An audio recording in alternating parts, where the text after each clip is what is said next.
안녕하세요. H채널의 한창훈입니다. 반갑습니다. 2019년 1월 21일 비트코인 및 암호화폐 시황방송을 시작하겠습니다. 먼저 여러분들 댓글로 좋은 의견과 질문, 정보 공유해주신 분들에게 다시 한번 감사 말씀드리겠습니다.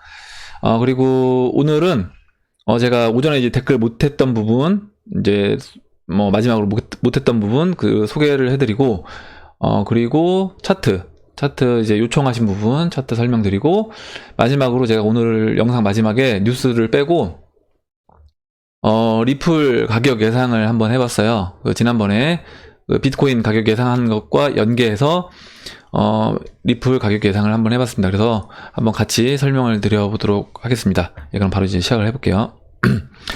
먼저 미사님이 질문을 해주셨는데요. 금은도 암호화폐와 같은 방향성으로 상승할 것은 분명한데 암호화폐보다는 적은 상승률로 보시는 견해는 무엇인지요? 그리고 한 가지 추가 질문이 있는데, 현재 암호화폐는 수요 공급에 의해서 그 가치가 인정이 되고 있습니다. 실제 사용하기 위해서 명목 가치가 필요한데, 이제 이 가치 인정은 사실 물론 그 가격 결정은 수요랑 공급에 의해서 결정이 되고, 물론 모든 저는 주식시장도 마찬가지고요. 다 마찬가지라고 보고 있어요. 수요와 공급의 원리에 의해서 가치가 이제 가격이 결정이 되죠. 가격이 결정이 되는데, 그 가치 평가는 사실 여러 가지 방법으로 가치 평가를 할 수 있다. 지난번에 이제 와사비님이 가치 평가하는 여러 가지 분석 모델을 이제 알려주셨잖아요. 그래서 네트워크로 이제 네트워크 양으로 가치 평가를 한다거나, 아니면 그 난이도를 가지고 가치 평가를 한다거나, 아니면 이제 채굴 관련된 또 이런 걸 가지고 가치 평가를 한다거나, 여러 가지 가치 평가 기준들이 있다. 그리고 이제 실제 사용하기 위해서는, 그래서 이제 명목 가치가 필요한데, 현재 커피값을 지급하려는 순간에도 암호화폐는 계속 변동된다. 이를 어떻게 보시는지요? 그리고 금은의 구매력을 기초하여 암호화폐 명목 가치를 부여하지 않을까요? 예를 들어서 금 1온즈 대 실버 20온즈에서 또는 해서 암호화폐 1개, 이런 식으로 해서 이제 복분이제, 금분이제 말고 이제 금과 은을 같이 해가지고 비율을 조정해서 복분이제, 이렇게 이제 얘기를 해주셨습니다. 그래서 이 부분에 대해서 일단 제가 이제 생각하는 부분을 말씀을 드려볼게요. 잠시만요. 갑자기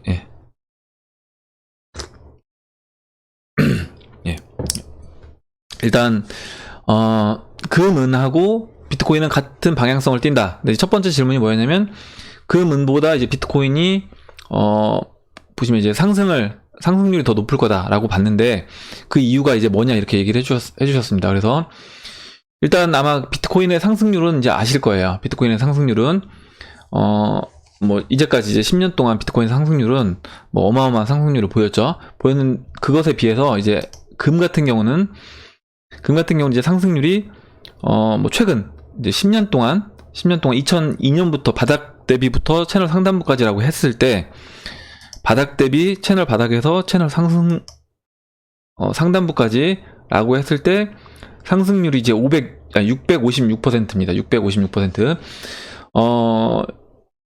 이렇다라고 하면, 지금 위치가 채널 바닥도 아니잖아요. 그래서 일단 만약에 금이 채널 바닥에 있다라고 하면, 이 채널 바닥에 있다라고 하면 상승률이 이제 그나마 656% 이렇게 상승할 수 있겠지만, 그렇지 않고 일단 지금 채널 상단부의 중간쯤에 이제 위치한 상태이고, 여기서 채널 상단부까지 간다라고 해도 상승률은 비트코인에 비해서는 적을 수밖에 없다라고 보고 있고요.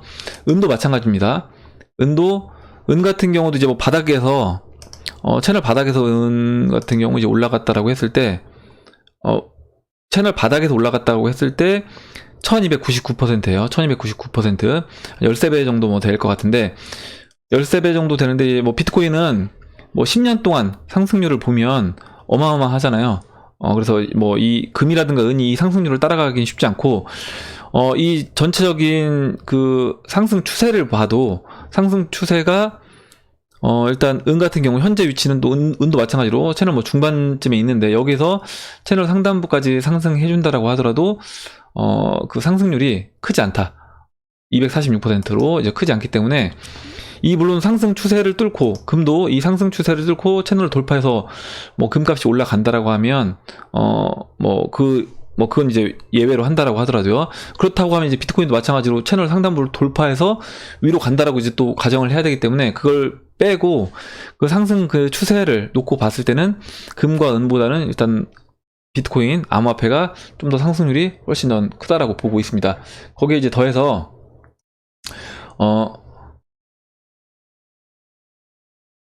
금은 이제 전 세계 이제 보유량 2018년 6월 기준으로요. 전 세계 금 보유량을 보시면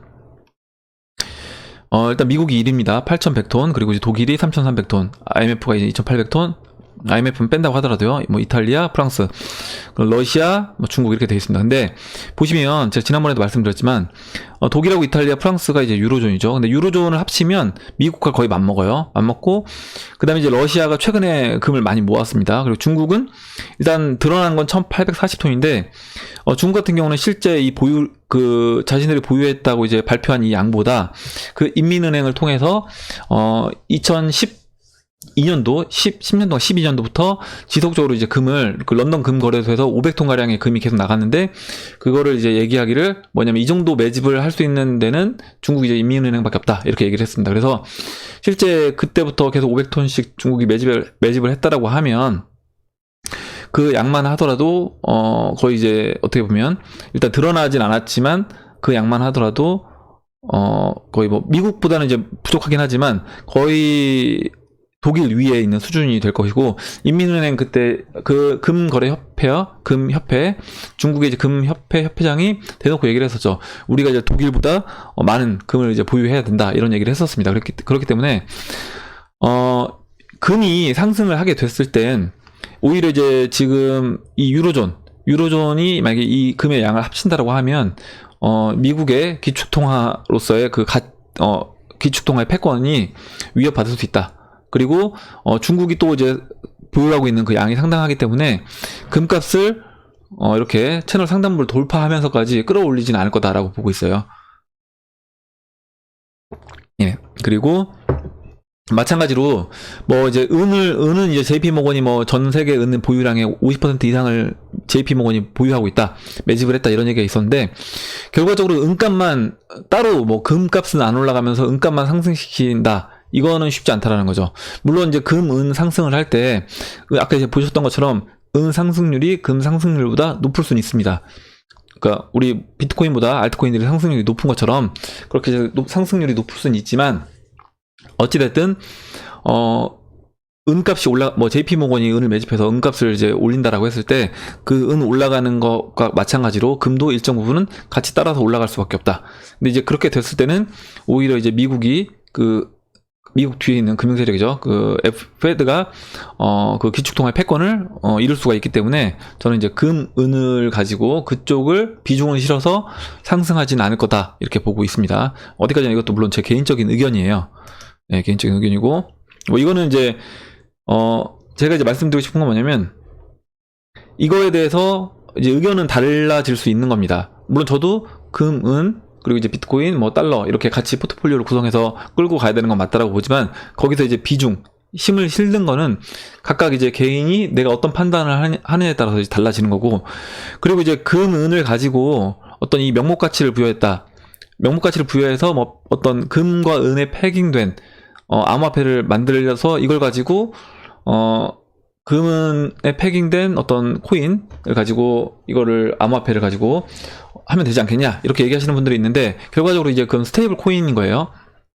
달러에 패깅된 스테이블 코인, 뭐 금은에 패깅된 스테이블 코인 이런 식으로 이제 보셔야 되는 거고 결국에 이런 스테이블 코인은 이미 나오고 있습니다. 그 베네수엘라에서 페트로도 어떻게 보면 일종의 이런 코인인 거예요. 원유 50%, 뭐 금 20%, 은 20%, 뭐 나머지 또 뭐 10% 이렇게 해서 섞어가지고 패깅을 해서 페트로라는 코인을 만들었습니다. 근데 지난번에 이제 그 가치를 볼리바르 가치를 가지고 그때 기준을 확 바꿔버렸어요. 무슨 얘기냐면 실제 이런 식으로 이제 가치를 부여해 놓고 자신들이 뭐 금이 실제 얼마큼 있는지 없는지 우리가 그리고 만약에 베네수엘라 페트롤을 예를 든다라고 하면요 그 패깅된 그 기반으로 하고 있는 원유와 금과 은의 비중이 실제 얼마이고 그리고 얼마가 있는지 그 보유량이 얼마인지 확인하는 게 쉽지 않다라는 겁니다. 그걸 누가 확인해 줄 거냐는 거죠. 차라리 이제 달러 같은 경우는 만약에 어떤 외부 감사 기관을 둬서 매달 그 은행에 실제 그 돈이 있는지, 달러가 있는지만 확인 체크를 해주면 되는데, 금은 뭐 창고를 열어서 그걸 누군가 외부 감사가 해서 실제 체크를 해준다? 저는 그게 이제 좀 쉽지 않을 거다. 그 부분이 쉽지 않을 거라고 보고 있고, 그리고 실제 이제 보시면 그 FRB가 금을 보유하고 있는데, 그거 이제 미국 정부에서 확인을 하려고 했었는데 실제 확인을 못 하고 있어요. 그건 뭐냐면 그 부분에 대해서 누군가 만약에 이걸 지금 우리 테더화가 문제되는 게 사실 그 부분이잖아요. 테더화도 얘네가 테더화 발행한 것만큼 실제 달러를 보유하고 있느냐. 근데 그거에 대해서 명확하게 밝히지 않고 있기 때문에 그 신뢰가 깨지는 겁니다. 그렇다고 하면 금, 물론 처음에는 금과 은을 기반으로 해서 뭐 만들 수 있어요. 그리고 이 정도 갖고 있다라는 거를 우리가 외부 감사를 두고 하겠다. 근데 그거를 내가 이제 그 관련된 코인을 보유하고 있다라고 했을 때 실제 그 관련된 코인을 가지고 제가 금을 달라라고 했을 때 그 금을 언제든지 지급해 줄 수 있는 금의 양이 항상 있는지 그 부분을 우리가 체크하는 게 쉽지 않다.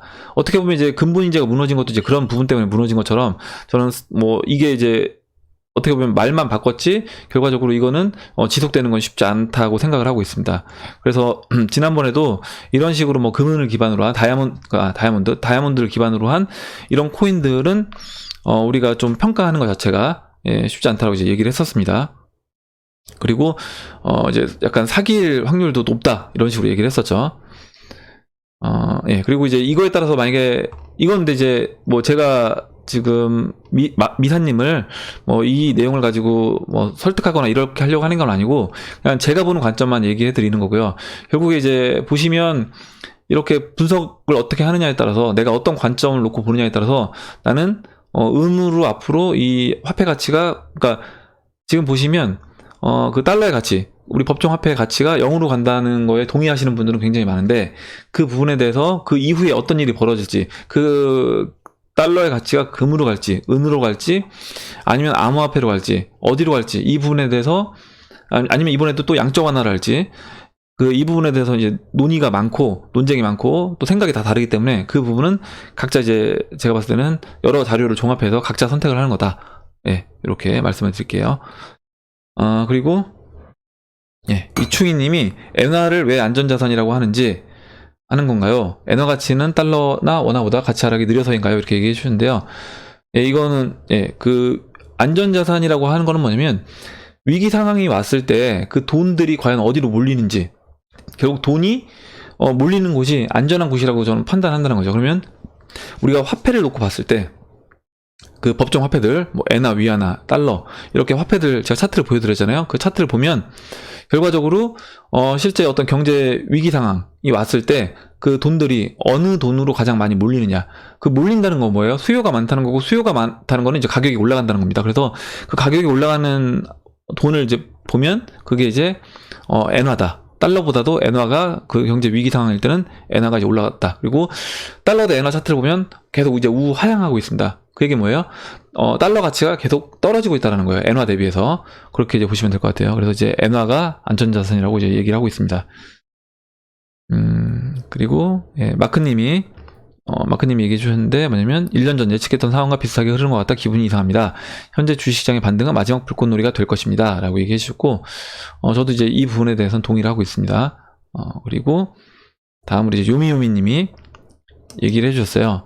예전 이제 비트코인에 대한 방송 토론회를 보다가 암호화폐 블록체인 기술은 분리할 수 없다는 의견을 듣게 되었습니다. IT 관련 깊은 지식이 없는 저로서는 쉽게 납득이 가지 않는 부분이었는데요. 진짜 블록체인 기술과 암호화폐는 분리해서 생각하는 게 불가능한 것인지요? 이렇게 얘기해 주셨는데 일단 제가 이 부분에 대해서 지난번에 영상을 제가 여기 링크를 걸어놨어요. 예전에 다뤘던 영상을. 그래서 혹시 이제 지금 새로 이제 구독을 해주신 분들 중에 이 내용에 대해서 아마 궁금하신 분들이 계실 것 같아서 제가 오늘 따로 설명을 드리는 것보다는 이 영상을 한번 보시면 도움이 될 것 같습니다. 그래서 저는 이제 결론을 그때 이제 영상을 보셨던 분들은 아시겠지만 결론을 내렸습니다. 결론은 뭐냐면 암호화폐랑 블록체인은 뭐 어거지로 분리하겠다라고 하면 분리할 수 있다. 분리할 수 있지만 실질적으로 그걸 분리했다라고 우리가 말할 수는 없다. 라고 얘기를 했습니다. 그래서 한번 궁금하신 분들은 이 내용이 한번 보시면 도움이 될 것 같아요. 예, 넘어가도록 하겠습니다. 이 부분도. 그리고 예, 마지막으로요. 마지막으로 예, 김동준님이 이철재님이 써주신 내용, 그리고 같이 읽어볼게요. 이철재님이 하이퍼 인플레이션을 대비해라. 암호화폐로 같이 이전할 것이다. 이 말씀이냐 이렇게 얘기를 해주셨는데, 일단 제가 이제 지난 영상에서 말씀드렸지만 하이퍼 인플레이션으로 우리나라는 가지 않을 확률이 훨씬 높다. 우리나라의 경우는 제가 봤을 때는 훨씬 높지만, 결국에 그 하이퍼 인플레이션으로 가는 과정은 뭐냐면 그 중앙은행이 어떤 판단을 하느냐에 따라 달라지는데, 그럼 중앙은행장이 어떤 사람인지를 우리가 알아야겠죠. 그리고 중앙은행장이 아니면 중앙은행장이 만약에 뭐 잘못된 정책 판단을 한다거나, 아니면 진짜 대통령이 뭐 어떤 대통령이 될지 모르겠지만 어떤 대통령이 잘못된 판단을 해서 뭐 중앙은행장과 잘못된 같은 판단을 해서 잘못된 선택을 한다라고 하면 우리나라도 이제 하이퍼 인플레이션으로 갈 수도 있다.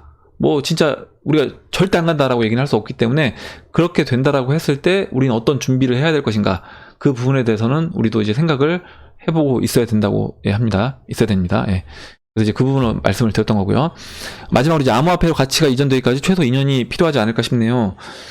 일단 우리가 쓰고 있는 이 법정 화폐들의 가치가 완전히 암호화폐로 이전되는 데는 저는 2년보다 더 긴 시간이 필요할 거다 라고 보고 있습니다. 하지만 지금 4% 정도 남은 달러의 가치가 일단은 거의 급격히 줄어드는 거는 어떤 하나의 계기가 필요할 것 같아요. 지금 그러니까 베네수엘라처럼 베네수엘라도 보시면 계속 베네수엘라 볼리바르 가치가 떨어지다가 2018년도 한 해에 급격히 이제 급락을 했습니다. 그렇기 때문에 그런 과정을 거친다라고 하면 어떤 한 이슈, 뭐 트리거가 작용돼서 그걸로 인해서 순간적으로 그 법정 화폐들의 가치가 0으로 수렴이 될 수도 있다. 그리고 그 대신 그 이후에도 어느 정도는 존재를 할 거다라고 보고 있습니다. 그러면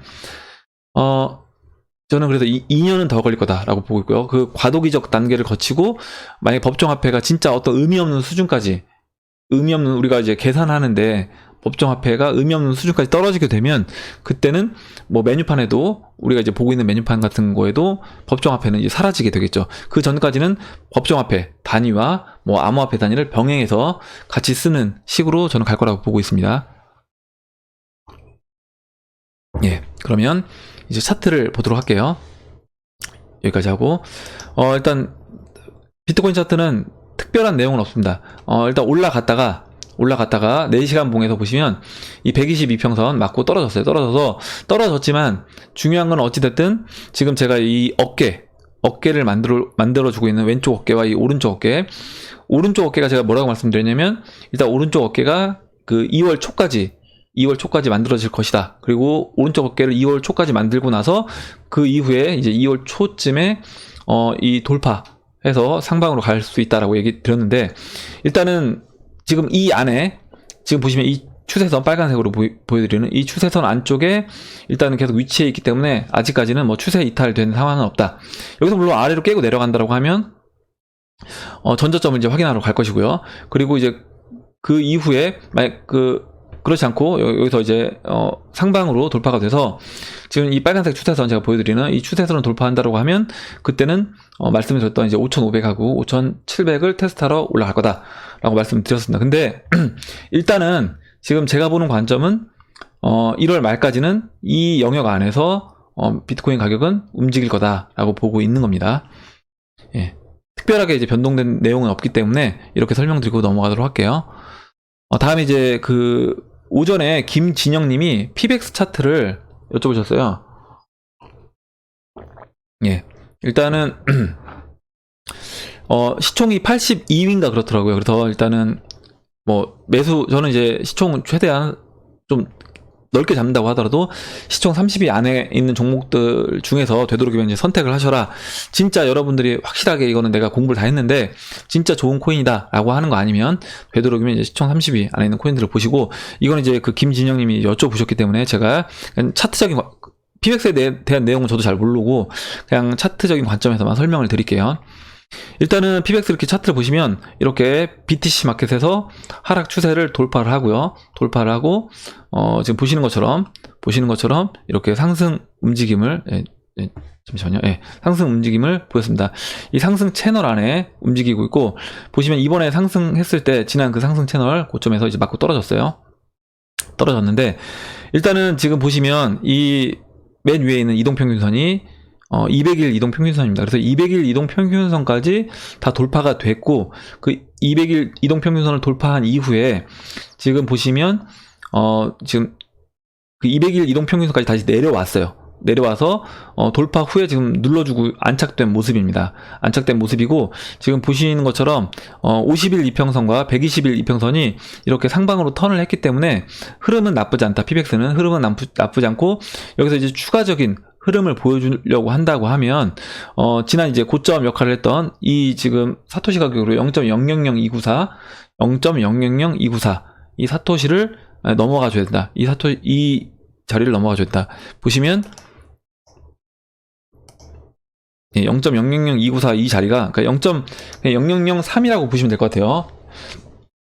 이 0.0003 자리가 보시면 이렇게 지지를 받았던 라인입니다. 이때도 지지받고 이때도 지지받았던 라인이기 때문에 이제 저항으로 작용됐고요. 이 라인을 넘어가지고 이 채널 각도를 이제 상방으로 틀지는 지켜봐야 되는데, 일단은 이 상승 채널 안에서 움직일 거라고 이제 보시면 될 것 같습니다. 그리고 흐름은 나쁘지 않다. 왜냐면 지금 일단 돌파해놓고 안착돼 있기 때문에 여기서, 그리고 121선과 51선이 상방으로 지금 턴이 돼 있는 상태이기 때문에 여기서 저는 이제 PBX는 긍정적인 흐름을 예상하고 있습니다. PBX 이렇게 설명드리고 넘어가도록 할게요. 그 다음에 이제 모네로 물어보신 분이 계신데요. 모네로가 이제 예상했던 것보다는 좀 안 좋은 흐름이 됐어요. 제가 이제 지난번 예상을 했을 때는 어떻게 예상을 했냐면요.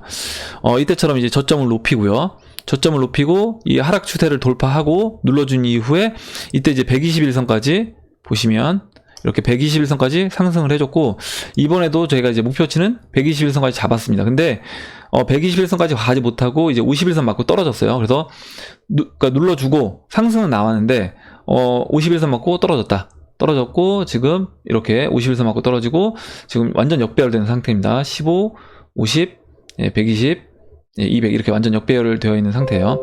이 상태에서 지금 보시면 이 모네로 같은 경우는 지금 이 지지받고 있는 라인이 0.012 라인, 그리고 그 밑에 있는 지난 저점은 0.0116입니다. 그래서 이 0.012 라인을 지켜주면서 바닥을 다진다라고 하면, 바닥을 다지면서 이 15일 이동평균선과 50일 이동평균선을 돌려 세워주는 작업을 해주면 그 이후에는 다시 상승으로 갈 수 있고, 지금 보시면 이제 200일 이동평균선 그리고 120일 이동평균선이 내려오고 있는데요.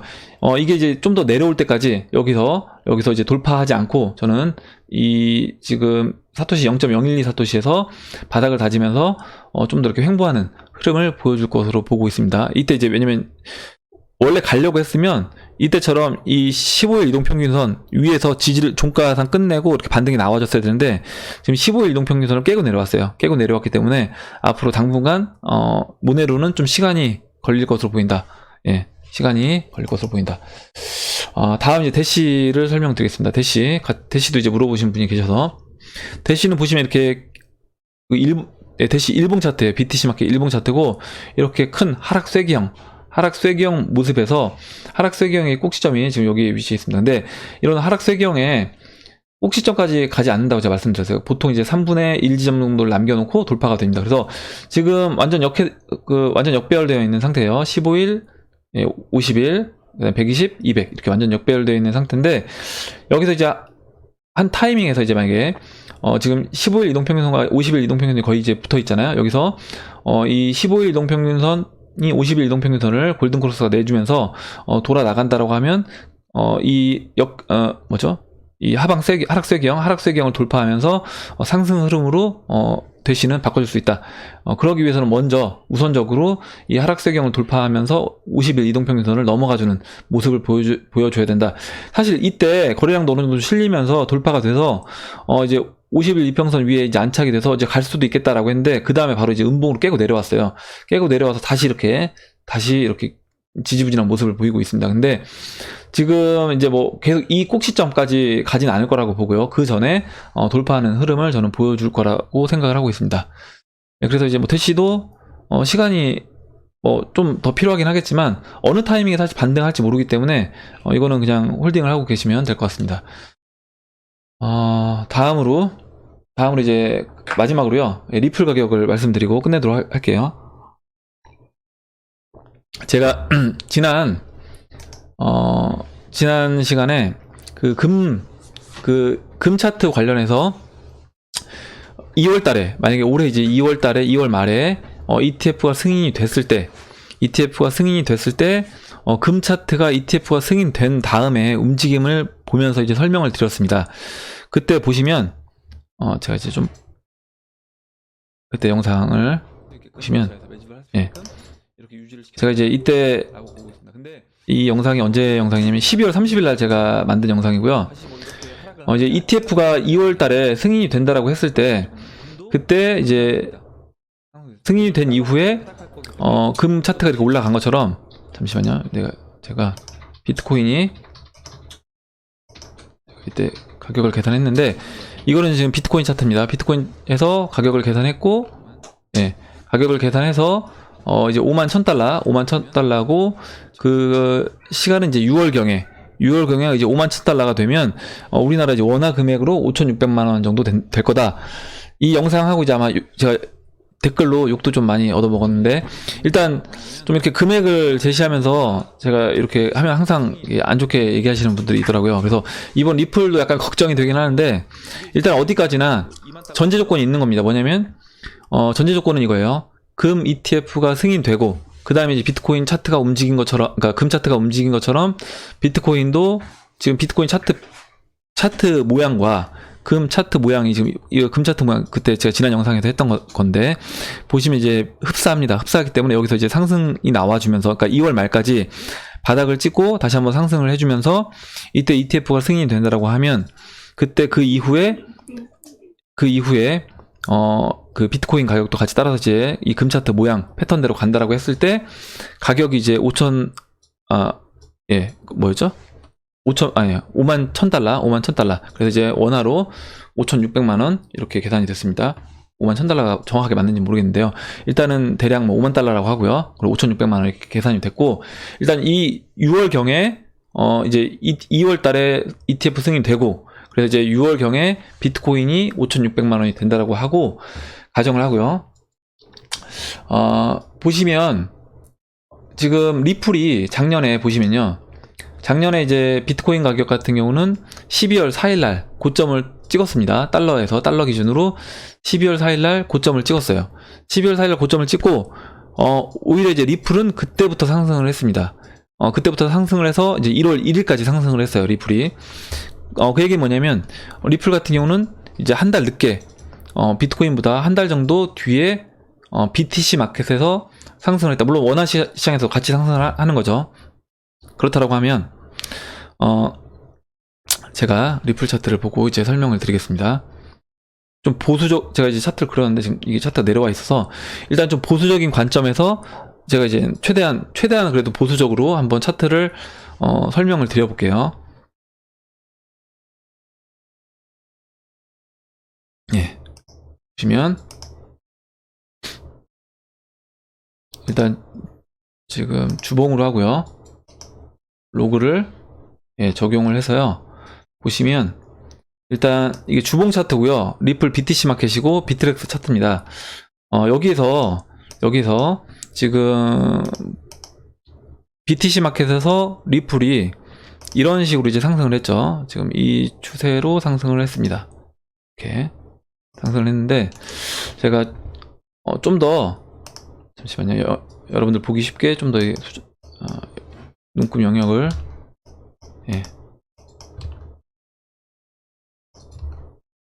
조정을 해보고요. 보시면 지금 리플이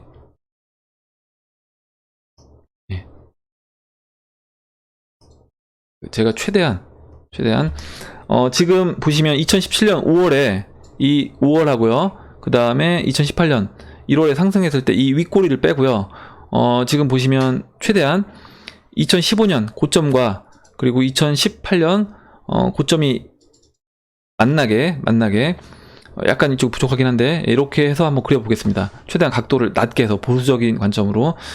뭐 물론 이제 여기서 제가 좀 더 공격적으로 만약에 본다라고 하면 뭐 이렇게 차트를 높여서 윗꼬리까지 다 포함해서 그린다라고 하면 가격은 훨씬 더 이제 높아질 거예요. 근데 일단은 그럼 두 개 다 해볼까요? 네, 두 개 다 해볼게요. 지금 계산하는 거 다 같이 이제 계산을 해서 네, 이렇게 이제 그려보겠습니다. 그러면 지금 작년에 2017년 말에 비트코인이 12월 4일 날 고점을 터치하고 그 다음에 한 달 뒤 1월 1일 날 리플은 고점을 터치했습니다. 그렇다고 하면 지금 제가 이제 6월경에 5,600만원 6월경에 5,600만원 간다라고 아까 이제 영상에서 계산했기 때문에 그럼 그 계산은 이제 그때 계산을 했기 때문에 그건 빼고요. 보시면 이제 그럼 7월경에 리플이 BTC 마켓에서 고점을 터치를 한다라고 가정을 할게요. 7월 말에 7월 15일로 이제 계산을 해보죠. 7월 15일 날 리플이 이 채널 첫 번째로 이제 보수적인 관점에서 체크를 하고 그 다음에 이 윗꼬리까지 해서 했을 때 이제 계산한 겁니다. 물론 이것보다 더 공격적으로 계산할 수도 있어요. 왜냐면 지금 이번에 하락이 이 채널 하단부까지 내려오지 않았기 때문에 사실은 이렇게 볼 수도 있는 겁니다. 뭐냐면 리플이 이제 성장 속도가 더 빨라져서 BTC 마켓에서 이런 식으로 성장을 했다라고 이제 가정을 할 수도 있는 거예요. 이렇게 그렇다라고 하면 다음 고점은 훨씬 더 높게 되는 겁니다. 이렇게까지는 보지 않는다고 가정할게요. 그러면 지금 이제 우리가 이제 보는 위치는 어디가 되냐면 제가 일단 좀 보수적으로 본 영역에서 그 다음에 그 윗꼬리까지 본 영역까지 이렇게 두 군데를 체크해 보면요, 사토시 가격으로 0.0001950 하고요 0.0003290입니다. 0.0001950하고 0.0003290 이렇게. 그러면 지금 5,600만원이라고 했잖아요. 네, 5,600만원 곱하기 지금 첫 번째 가격이 0.0001950이 되면 잠시만요. 왜 이러지? 5,600만원 곱하기 0.000195면 1920원입니다. 1920원. 1920원이고요. 그 다음에 11,000원으로 보면 될 것 같아요. 그냥 11,000원. 대략 11,000원. 그리고 이제 여기에 지금 윗꼬리까지 다 포함시켜서 채널을 그렸을 때 5,600만원에 곱하기 0.000329입니다. 그러면 이제 18,400원. 그러면 11,000원에서 여기가 이 자리가요. 11,000원입니다. 예. 11,000원. 예. 글씨 너무 이거는 글씨 안 쓰는 걸로 하겠습니다. 일단 11,000원에서 그러면 18,400원. 예, 18,400원. 이 가격에 만약에 이제 비트코인이 ETF가 2월 달에 승인이 되고 비트코인이 이제 전고점을 넘어서 금차트와 같은 패턴으로 진행이 돼서 6월 달에 비트코인이 5,600만원을 터치를 한다라고 하면 그때 리플 가격은 11,000원에서 18,400원 사이에 존재할 확률이 높다라고 보고 있습니다. 이거 어디까지나 그냥 개인적으로 이렇게 예상을 해본 거고요. 지금 아까 제가 말씀드렸던 것처럼 분명히 전제 조건이 있기 때문에 이렇게 안 될 확률이 어떻게 보면 물론 큰데 그냥 재미로 봐주시면 될 것 같아요. 재미로 봐주시면 될 것 같고 저는 근데 지금 제가 뭐 재미로 봐주시면 될 것 같다고 말씀드리지만 여러분들한테 제가 희망 회로를 드리기 위해서 뭐 이렇게 이 가격 예상을 하는 건 아니고 저는 그러니까 제 개인적인 생각에는 이 지금 제가 말씀드리는 이 시나리오가 아예 확률이 없다 라고 생각하지 않기 때문에 사실 말씀을 드리는 부분도 있는 겁니다. 제가 만약에 이렇게 전혀 되지 않을 겁니다 라고 하면 제가 가격 예측을 하는 의미가 없겠죠. 그러니까 저는 일정 부분은 지금 어떤 경제 여건이라든가 앞으로 이제 올 이슈들 뭐 그 이슈에는 이제 벡터거래소 뭐 ETF 승인 그리고 이제 뭐 브렉시트 관련된 그런 것도 있고 지금 현재 프랑스에서 계속 시위를 하고 있는 뭐 노란조끼 시위 운동 거기서 이제 노란조끼 시위 운동에서 뭐 뱅크런 관련돼서 지금 계속 그 뱅크런을 하려고 지금 하고 있잖아요. 그 시위대가. 그렇다라고 했을 때 언제 어떤 식으로 이 상황이 바뀔지는 모른다. 그렇다라고 하면 지금 제가 얘기한 부분이 완전 뭐 확률이 뭐 1%도 없다 이렇게 얘기할 수 없다는 거죠. 어느 정도 가능성도 있기 때문에 제가 한번 이렇게 가격 예측을 해본 겁니다. 예, 일단 그럼 오늘 영상은 여기까지 하고요. 여러분 오늘 제가 이제 얘기한 부분 중에서 뭐 궁금하신 거, 그리고 그 다음에 의견들, 그리고 여러분들 다양한 뭐 정보 같이 공유했으면 하는 정보들 있으면 공유를 해주시면 같이 이제 얘기를 해보는 시간을 가져보도록 하겠습니다. 영상을 마치도록 하고, 여러분 도움이 되셨다면 좋아요.